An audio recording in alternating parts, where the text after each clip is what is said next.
Akun WhatsApp yang mengatasnamakan Gubernur Bali Wayan Koster digunakan oknum untuk melakukan penipuan.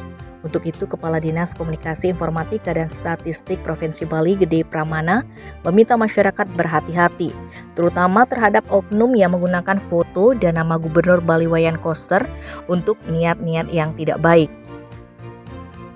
Gede Pramana Minggu 30 Oktober menjelaskan pihaknya mendapat laporan dari akun WhatsApp menggunakan foto profil Bapak Gubernur Bali, mengirim pesan mengaku sebagai Bapak Gubernur, meminta uang kepada penerima pesan tersebut.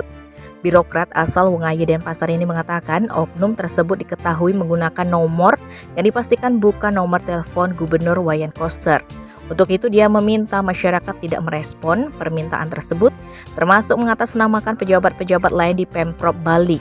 Dia juga meminta masyarakat berhati-hati dan mengkonfirmasi kebenaran informasi dari nomor-nomor yang tidak dikenal. Tim Bali Express melaporkan.